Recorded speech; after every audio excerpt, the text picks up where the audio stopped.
আসসালামু আলাইকুম প্রিয় ভাই ও বোনেরা, সবাই কেমন আছেন? আশা করি সবাই ভালো আছেন। আলহামদুলিল্লাহ, আমিও ভালো আছি।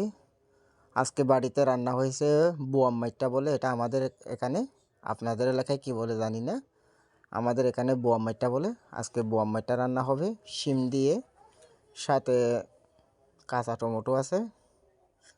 আপনারা দেখেন, এরকম করে বোয়াম মাইট্টারে বড় বড় পিস করে কোটা হয়েছে, একদম ধুয়ে পরিষ্কার করে রাখা হয়েছে শিম আর কাঁচা টমেটো।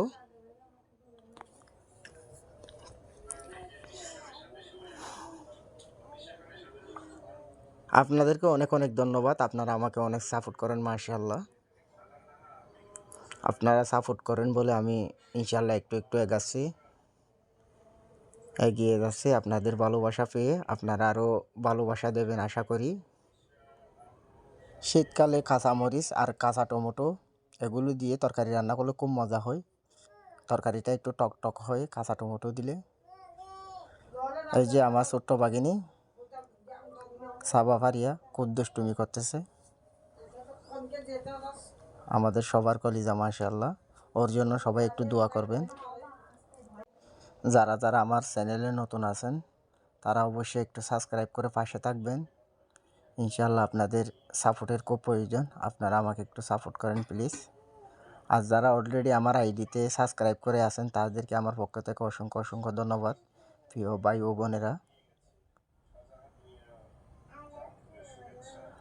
আপনাদের আমার ভিডিওতে কোনো অংশ যদি ভালো লাগে অবশ্যই অবশ্যই জানাবেন, আর কোন অংশটা খারাপ লাগে অবশ্যই সেটাও কমেন্ট করে জানাবেন, সেটা আমি শুধরানোর চেষ্টা করব ইনশাআল্লাহ। আপনাদেরকে আরও নিত্য নতুন ভিডিও দেওয়ার চেষ্টা করব, আপনারা পাশে থাকবেন। ভিডিও আর বেশি লম্বা করব না, তরকারি মাশাআল্লাহ অলরেডি হয়ে গেছে। এখন ধনিয়া পাতা দেওয়া হবে, ধনিয়া পাতা যেটা আমাদের এলাকায় বাহর পাতা বলে। অলরেডি কমপ্লিট তরকারি। আসসালামু আলাইকুম প্রিয় ভাই ও বোনেরা, সবাই ভালো থাকবেন। আল্লাহ হাফেজ। আসসালামু আলাইকুম।